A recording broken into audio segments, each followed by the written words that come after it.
Growing up, I had dreams and aspirations, but always felt like the kid that didn't fit in. For the most part, I wasn't a bad kid, but when I made the transition into adulthood, I turned to the streets for guidance. This led to getting locked up in juvenile hall, doing time in CYA, and eventually a 120-month sentence in federal prison. I had a lot of time to think and reflect during my federal sentence, so I share with you what I learned, hoping I can positively influence someone else's life with Prison Talk.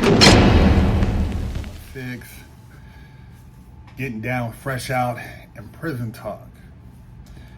Had a viewer that sent us an email and was asking about moving drugs in prison and people getting high and stuff like that. Well, at least in the federal system, the big drug was smack, heroin. You got a lot of heroin addicts in the prison system.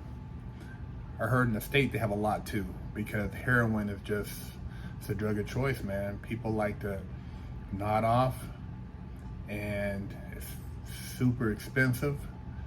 I'm not sure of the pricing, but I know like Match Head is probably 30, I don't know. I know it's over 37, 47 bucks. It's expensive for at least a Match Head. And people, get on that stuff and they share needles. That's why there's a lot of Hep C. If you are around anybody who's been to prison, who was a drug user, it's a high likeliness that they've caught Hep C from sharing needles in there, because a lot of guys have Hep C in there. And the crazy thing about how they're getting those needles and the drugs from point A to point B is in the booty, cuffing that thing in the prison pocket, stuffing it way up in there. And then these guys are getting the needles from the medical, from somebody who works in there, and they're tucking that needle in their butt, and then they're bringing it back, and then they try to clean it. If they do try to clean it, I don't know. I've never seen anybody shoot heroin in prison. But then they're sharing that needle.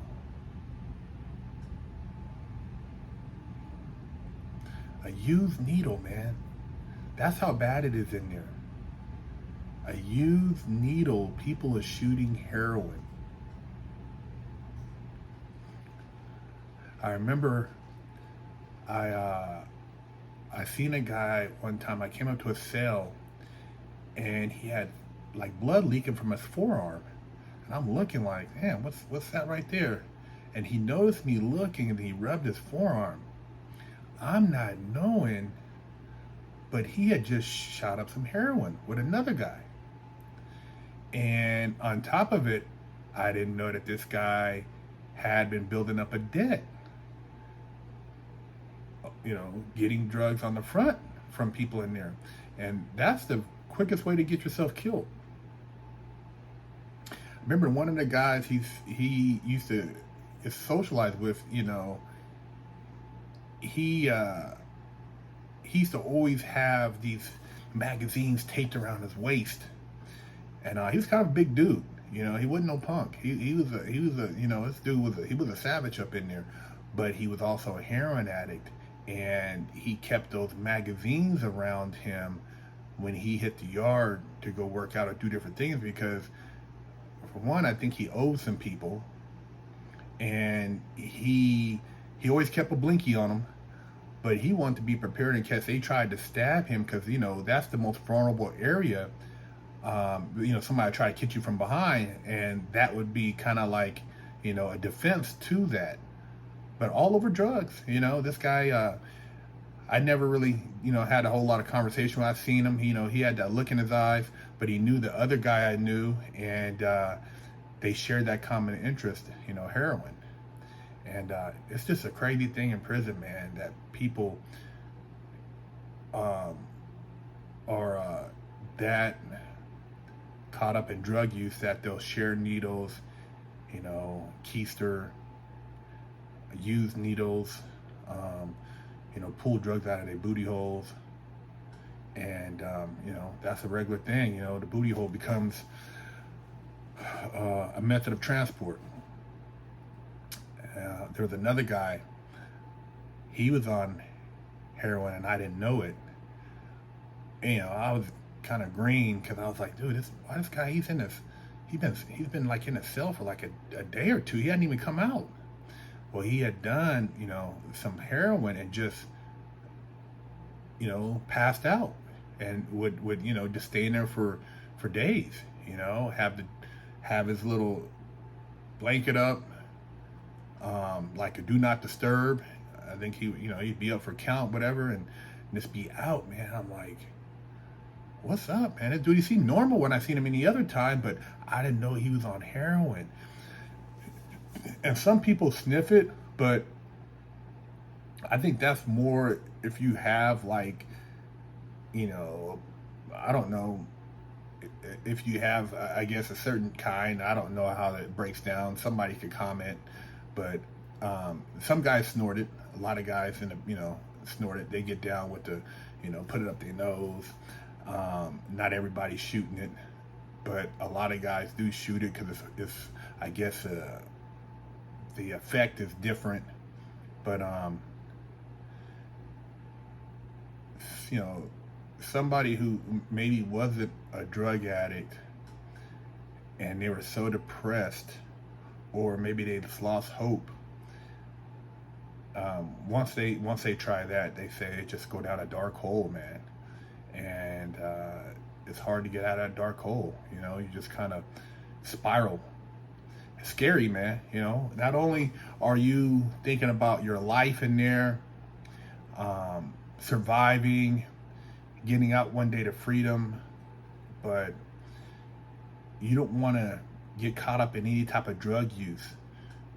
You don't want to get caught up in any type of alcohol, just becoming an addict in prison in general. You don't want to become an addict in prison. It's the worst place till you get caught up in that, because, man, that circle of people, man, it's just, those individuals, they're living right then for the moment, and it's not like they're fantasizing about freedom, or they're just like, whatever goes down. Some people pull themselves out if they have light at the end of the tunnel and they feel like, hey, I got to change my ways. But a lot of people just stay stuck in that mind state, man. And they're doing drugs from prison to prison to prison,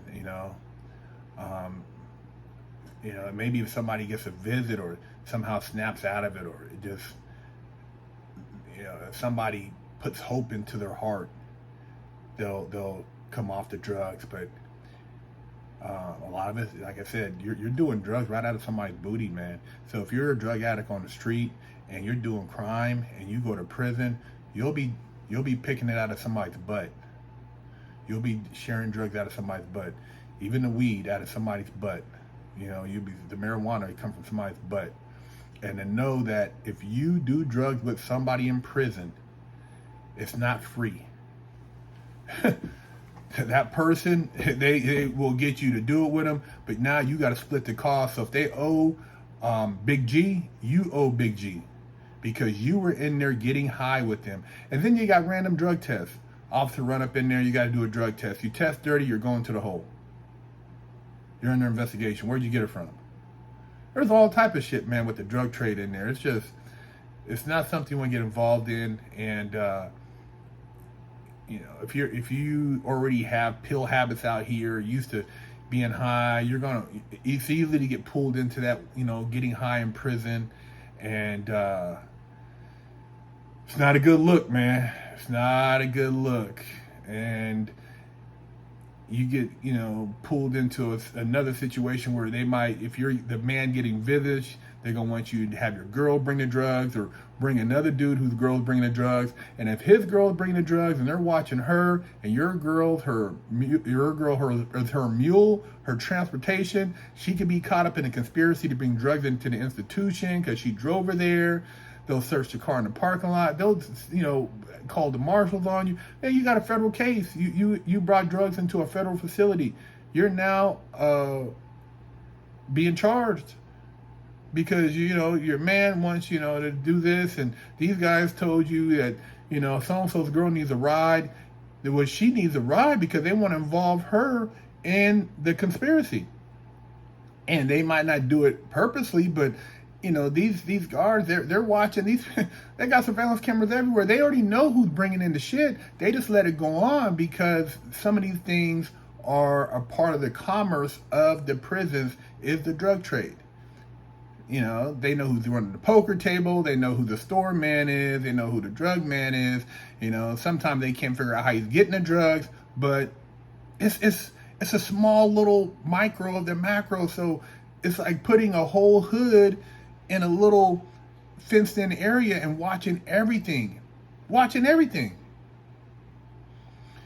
Yeah, not a good place to be in life, and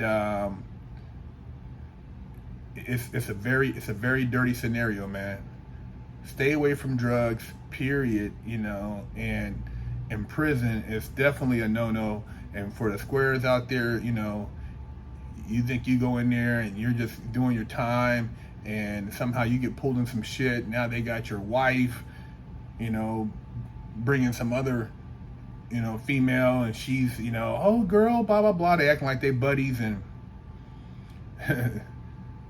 they're being used for a greater situation, and you're caught up by default because you owe the homies, and the homies expect you to do certain things in there. The dope game, man. Dope man. Big Kirk 916, getting down.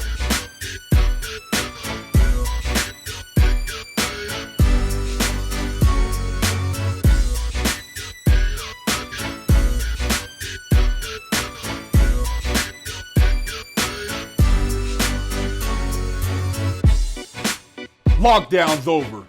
Get your yard time in. To pick up a limited edition GTA poster signed by me for $10, or with your purchase of a Wig Splitter Porsche t-shirt, I'll throw in a free poster signed. With Fresh Out Ministries, we're doing a new program where we're doing a takeover of a mom pop cafe or restaurant, and we're doing a pay it forward. So we're gonna offer free meals at this particular restaurant or cafe, mom pop, for a certain amount of time, and we are asking that you make a donation to pay it forward so that we can continue doing this program for other mom pop restaurants and cafes, because we know that it's hard times out here. You have a lot of people that talk the talk, but they don't walk the walk, and so we're actually walking the walk. We've been doing it for over 11 years on social media. We've been getting shadow banned. We've been getting demonetized. So we want to give back, and this is our way of giving back to helping everybody through these trying times with this economy. A lot of churches, they got $100 billion, and you don't see them out here helping the people who are in times of need, but they're still taking in the form of donations. But how's it helping the community? We want to build a community sense where we help each other, we can all overcome. You can't sit around waiting for somebody to save you. You got to save yourself. And this is the way you do it.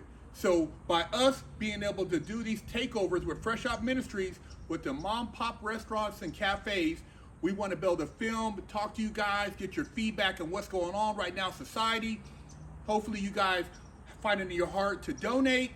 This donation, which is a pay it forward, will allow us to do other mom pops around the country eventually. But right now we're going to be in Southern California and Los Angeles, Orange County. So hey, reach out to your local businesses there. And if you are out of town in another area and you would like us to come there, if you provide the necessary means, we will come there also and do the same pay it forward. But right now, hey, if you're in locally in Los Angeles, Orange County, hit us up, freshoutseries@gmail.com. You can also make a donation on our link tree on our Instagram at Fresh Out Series.